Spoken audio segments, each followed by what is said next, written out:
Baji doni ne loriye, silo so ala so. Loriye myote saro ne loriye, silo so ala so. Loriye ni botani ne loriye, silo so ala so. Loriye baji kunu lo loriye, silo so ala so. Loriye ni botani ne loriye, silo so ala so.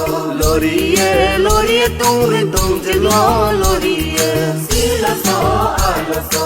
Loriye nam chim so chumbe loriye, silo so ala so. Loriye hiya so chim yu loriye, silo so ala so. Loriye myote saroge loriye, silo so ala so. Loriye nam chim so chim yu loriye, silo so ala so.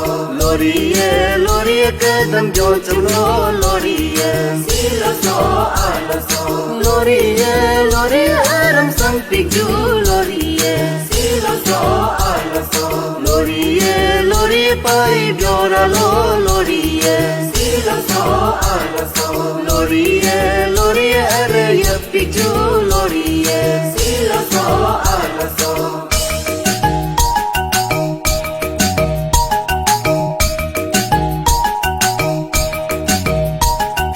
Loriye kadam boja me loriye, silo so ala so.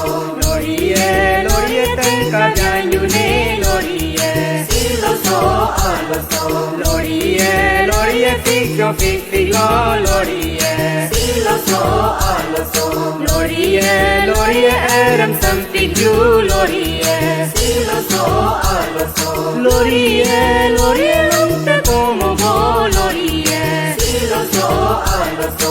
Loriye vada kera lo loriye, silo so ala so. Loriye sangning como bo loriye, silo so ala so. Loriye nari ringra lo loriye, silo so ala so. Loriye nyuri jambo e loriye, silo so ala so. Loriye myogi yartamo loriye, silo so ala so. Loriye abotani ne loriye, silo so ala so. Loriye hema sangra lo loriye, silo so ala so. Loriye doni baji ne loriye, silo so ala so. Loriye kechi battam te loriye, silo so ala so. Loriye kete battam te loriye, silo so ala so. Loriye kecham battam te loriye, silo so ala so. Loriye banchak battam te loriye, silo so ala so.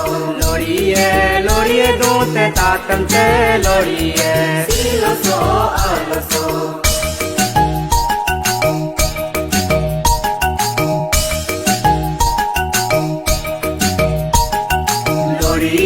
Loriye myote padone loriye, silo so ala so. Loriye myote hakam lo loriye, silo so ala so. Loriye saro budone loriye, silo so ala so. Loriye